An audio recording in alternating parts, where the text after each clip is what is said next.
ನಮಸ್ಕಾರ ಫ್ರೆಂಡ್ಸ್. ಈ ವಿಡಿಯೋದಲ್ಲಿ ನಾನು ಇವತ್ತು ಡಿಸ್ಕಸ್ ಮಾಡೋದು ಎಪ್ಸ್ಟೀನ್ ಫೈಲ್ಸ್ ಬಗ್ಗೆ. ಇದು ಹೆಚ್ಚಾಗಿ ಇವತ್ತು ನ್ಯೂಸಲ್ಲಿ ಸೋಷಿಯಲ್ ಮೀಡಿಯಾದಲ್ಲಿ ಟ್ರೆಂಡಿಂಗ್ ಟಾಪಿಕ್. ನೀವು ಇದ್ರ ಬಗ್ಗೆ ಕೇಳಿದ್ದೀರಾ, ಯಾರು ಎಪ್ಸ್ಟೀನ್ ಫೈಲಲ್ಲಿ ಏನಿದೆ ಮತ್ತು ಏನಕ್ಕೆ ಎಲ್ಲ ಪವರ್ಫುಲ್ ಪೀಪಲ್ ಎಲ್ಲ ಸ್ಕೇರ್ ಆಗಿದ್ದಾರೆ ಅಂತ. ಜಸ್ಟ್ 2 ಮಿನಿಟ್ಸಲ್ಲಿ I will try to explain. Jeffrey Epstein ಒಬ್ಬ powerful business rich man in America. ಅವನು politicians, celebrities, royal family members like Ambani, Adani, ಆಮೇಲೆ ಬಿಲಿಯನರ್ ಜೊತೆ ಎಲ್ಲ ತುಂಬಾ ಕ್ಲೋಸ್ ಕನೆಕ್ಷನ್ ಇತ್ತು. It's not only about sex, he have very close connection with them. But later on he was arrested for running a secret sex trafficking. ಅಂದರೆ below 18 age ಕೆಳಗಡೆ ಇರೋ ಹುಡುಗಿರ ಜೊತೆ ಎಲ್ಲ ಸೆಕ್ಸ್ ಟ್ರಾಫಿಕಿಂಗ್ ಮಾಡ್ತಾನೆ ಅಂತ ಅವನು ಅರೆಸ್ಟ್ ಆಗೋದ. ಆಮೇಲೆ ಇವಾಗ ರಿಲೀಸ್ ಆಗಿರೋದನ್ನ ಆ್ಯಕ್ಚುಲಿ ಅವನು ಮೈನರ್ಸ್ನ ಯೂಸ್ ಮಾಡಿಕೊಂಡು ಪವರ್ಫುಲ್ ಪೀಪಲ್ಗೆ ಸಪ್ಲೈ ಮಾಡ್ತಾ ಇದ್ದ. ಸೊ ಇವಾಗ ಎಪ್ಸ್ಟೀನ್ ಫೈಲಲ್ಲಿ ರಿಲೀಸ್ ಆಗಿದೆಯಲ್ಲ, ಅದರಲ್ಲಿ ಏನಿದೆ ಅಂದರೆ ಕೋರ್ಟ್ ರೆಕಾರ್ಡ್ ರಿಲೀಸ್ ಆಗಿರೋದು. Like flight logs, email, contracts, victim testimonies, ಏನೇನು ಬಿಸ್ನೆಸ್ ಮ್ಯಾನ್ ಜೊತೆ ಈ CEO ಜೊತೆ ಎಲ್ಲ ಏನೇನು ಅವ್ನು ಕಾಂಟ್ರಾಕ್ಟ್ ಮಾಡ್ಕೊಂಡಿದ್ನಲ್ಲ ಅದೆಲ್ಲ ರಿಲೀಸ್ ಆಗಿದೆ. ಅಂದರೆ ಯಾರ್ಯಾರು ಎಪ್ಸ್ಟೀನ್ ಜೊತೆ ಏನೇನು ಸಂಬಂಧ ಇತ್ತು, ಯಾರು ಎಪ್ಸ್ಟೀನ್ ಐಲ್ಯಾಂಡ್ಗೆ ಹೋಗಿದ್ರು, ಆ ವಿಕ್ಟಿಮ್ಸ್ಗೆ ಯಾರು ಎಕ್ಸ್ಪ್ಲೈಟ್ ಮಾಡಿದ್ರು, ಈ ಡೀಟೇಲ್ಸ್ನ ಎಲ್ಲ ಅವರು ಹಿಡನ್ ಮಾಡಿದರು. ಬಟ್ ಈಗ ಸ್ಲೋಲಿ ಕೋರ್ಟ್ ಆರ್ಡರ್ಸಿಂದ ಅದು ನೇಮ್ ಮತ್ತು ಕನೆಕ್ಷನ್ ಲೀಕ್ ಆಗ್ತಾ ಇದೆ. ಆಮೇಲೆ ತುಂಬ ವಿಕ್ಟಿಮ್ಸ್ ಹೊರಗಡೆ ಬಂದು ಮಾತಾಡ್ತಾ ಇದ್ದಾರೆ.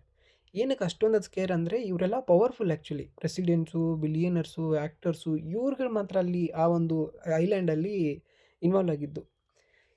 ಸೊ ವರ್ಲ್ಡಲ್ಲಿ biggest people could be expose. ಅದಕ್ಕೆ ಇವಾಗ ಮೀಡಿಯಾ ತುಂಬ ಸೈಲೆಂಟ್ ಆಗೋಗ್ಬಿಟ್ಟಿದೆ, ಅದ್ರ ಬಗ್ಗೆ ಜಾಸ್ತಿ ಮಾತಾಡಲ್ಲ. ಗೌರ್ಮೆಂಟ್ಗಳು ಸ್ಲೋ ಆಗಿಬಿಟ್ಟಿದೆ. But still some files are sealed ಆಗಿದೆ, ರಿಲೀಸ್ ಆಗಿದೆ. ಯಾಕಂದರೆ ನಿಮಗೆ ಗೊತ್ತು how social media can spread the news ಅಂತ.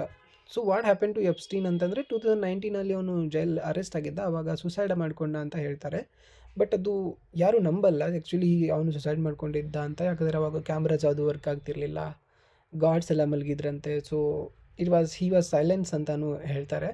And why people are talking ನಾವು ಅಂತಂದರೆ ಇಟ್ಸ್ ಕೋರ್ಟ್ ಡಾಕ್ಯುಮೆಂಟು ಹೊರಗಡೆ ಬಂದಿದೆ ಇವಾಗ ವಿಕ್ಟಿಮ್ಸ್ ಫೈಲ್ ಬಗ್ಗೆ. ಆ್ಯಂಡ್ ಅಲ್ಲಿ ಅವತ್ತು ಇನ್ವಾಲ್ವ್ ಆಗಿದ್ದ ವಿಕ್ಟಿಮ್ಸ್ ಎಲ್ಲ ಇವಾಗ ಹೊರಗಡೆ ಇದ್ದಾರೆ. ಆಮೇಲೆ ಅದ್ರ ಬಗ್ಗೆ ಅವರು ಓಪನ್ ಆಗಿ ಹೇಳ್ಕೊಳ್ಳೋಕೆ ಶುರು ಮಾಡ್ತಿದ್ದಾರೆ. ಆಮೇಲೆ ಜರ್ನಲಿಸ್ಟ್ ಎಲ್ಲ ಅದ್ರ ಇನ್ವೆಸ್ಟಿಗೇಷನ್ ಮಾಡ್ತಿದ್ದಾರೆ. ಆಮೇಲೆ ಸೋಷಿಯಲ್ ಮೀಡಿಯಾದಲ್ಲಿ ಟ್ರುತ್ ತುಂಬ ಬೇಗ ಸ್ಪ್ರೆಡ್ ಆಗುತ್ತೆ. ಸೊ ಈ ಥರ ಆಗಿ who are the real monsters ಅಂತ ಜಗತ್ತಿಗೆ ಗೊತ್ತಾಗ್ತಾ ಇದೆ. Epstein file shows one thing ಅಂದರೆ, ನಿಮ್ಮ ಹತ್ರ ಎಷ್ಟೇ ಅಧಿಕಾರ ಇದ್ದರೂ ನೀವು ಕ್ಲೀನಾಗಿರ್ತೀರಾ ಅಂತಲ್ಲ, ಆಮೇಲೆ ಎಷ್ಟೇ ದುಡ್ಡಿದ್ರೂ ಕೂಡ ಟ್ರುತ್ ಅನ್ನೋದು ಹೊರಗಡೆ ಬಂದೇ ಬರುತ್ತೆ. ಸೊ ನಿಮಗೆ ಈ ಟಾಪಿಕ್ ಬಗ್ಗೆ ಏನು ಅನಿಸುತ್ತೆ ಅಂತ ಕಮೆಂಟ್ ಮಾಡಿ.